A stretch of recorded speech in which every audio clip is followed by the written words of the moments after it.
No feed, tudo é impecável. Sorrisos de capa de revista, viagens exóticas, casamentos perfeitos, uma curadoria de felicidade que parece nunca ter fim. Mas se você parar para olhar de perto, para além do filtro dourado e da legenda perfeita, você verá o vazio. Verá a fachada de cristal que esconde o silêncio ensurdecedor de uma casa onde o amor, talvez, já desmoronou. E é exatamente essa a vida de Clara e Daniel. Eles são o epítome do casal perfeito, a história que todos invejam e que todos acreditam ser o manual para uma vida plena. Onde há um, há o outro. Uma parceria de filme, desenhada em tons pastel e iluminada por luzes de fim de tarde. Eles não apenas vivem o conto de fadas, eles parecem ser a encarnação dele. O sorriso de Daniel, a elegância serena de Clara, a maneira como suas mãos sempre se encontram em público. É o retrato da estabilidade, da cumplicidade que resistiu ao tempo e ao mundo. Mas, como sabemos, até mesmo os cenários mais impecavelmente montados escondem rachaduras. E no caso deles, a rachadura é profunda. É no conforto daquela rotina, nos muros de mármore e na luz filtrada das janelas de vidro, que a máscara começa a cair. A perfeição, descobrimos, não é um estado, mas uma performance. E o palco mais cruel é o lar. São os pequenos momentos, os silêncios calculados entre o jantar e a televisão, o olhar que passa sem realmente ver, que revelam a distância. Clara começa a notar que o toque de Daniel é mais um hábito do que um gesto de carinho, e que o riso que ecoa pela sala parece ensaiado. A cumplicidade que antes era um idioma fluente, agora é apenas um vocabulário incompleto, cheio de pausas estranhas e palavras que não chegam a sair. Onde o mundo via a união inabalável, os olhos de Clara, lentamente, começam a enxergar o fantasma da indiferença. Ele não precisa de gritos. O veneno é muito mais discreto, servido em sussurros de preocupação e em comentários passivo-agressivos sobre o seu julgamento. Começa com a minimização. Você está exagerando. É só um mal-entendido, porque você sempre transforma tudo em um drama. Ele desmantela a sua percepção da realidade, peça por peça, até que Clara comece a questionar a sua própria memória, o seu instinto. A crítica não é mais sobre um erro cometido, mas sobre quem ela é. Ela passa a filtrar cada palavra que diz, cada movimento que faz, buscando o ângulo onde possa falhar, onde possa desapontá-lo. A autoestima, antes um jardim florescente, transforma-se em um solo árido, onde o medo de desagradar Daniel se torna o único jardineiro. Ela aprende a ser menor, mais silenciosa, mais previsível, trocando a vitalidade pela sobrevivência emocional. O amor que deveria ser um porto seguro torna-se um campo minado onde ela só sabe andar com o pé na ponta, esperando o próximo toque sutil que a lembre de que ela, afinal, não é suficiente. Foi em um jantar aparentemente normal, sob a luz suave de velas e a falsa promessa de paz, que a gota d'água caiu.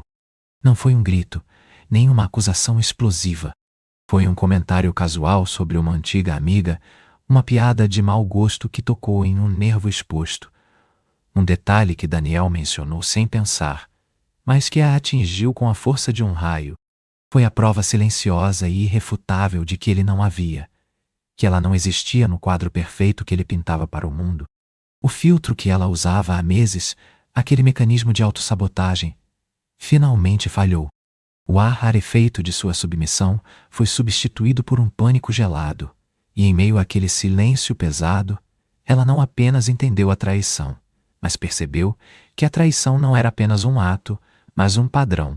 Foi o despertar doloroso de uma consciência adormecida, forçando-a a encarar o fato de que ela não estava apenas sendo diminuída, mas que estava, voluntariamente, permitindo-se ser desmantelada. Foi nesse exato instante de colapso que a memória de algo que ela havia esquecido ressurgiu, não um sorriso, nem uma palavra reconfortante, mas a imagem de si mesma, anos atrás, em um momento de pura, feroz independência. Uma força que parecia ter sido sugada por ele, por ela mesma, e que agora, milagrosamente, retornava em forma de adrenalina fria e pura. Ela não gritou, não chorou, apenas sentiu o peso daquele vazio se transformar em algo sólido, em um escudo. O pânico deu lugar a uma calma perigosa, a quietude antes do furacão. Ela percebeu que a verdade, por mais dolorosa que fosse, não era um veneno, mas o catalisador para a única vida que ela realmente queria. E, pela primeira vez, ela não estava ali para ser vista, nem para ser amada. Estava ali para se salvar. Ele não precisou perguntar. Ele viu a mudança nela. O momento em que a vítima deu lugar à arquiteta de sua própria liberdade. Os olhos dela, antes nebulosos pelo desespero, agora queimavam com uma clareza cortante, como vidro polido. Ela não precisou de provas. A verdade estava gravada na maneira como ele a olhava, na hesitação sutil de seu corpo, na mentira que ele respirava. Foi com uma calma que era mais assustadora do que qualquer grito, que ela começou a falar, desmantelando cada fachada com a precisão de uma cirurgiã. Você nunca me amou. Você amou a ideia de mim, o que eu significava para o seu status, para a sua história. Cada palavra era um golpe calculado, não de raiva, mas de profunda, dolorosa compreensão.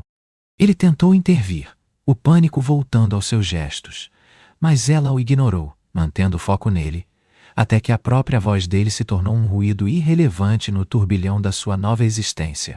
O silêncio que se seguiu não foi de derrota, mas de um vasto e ensurdecedor vazio.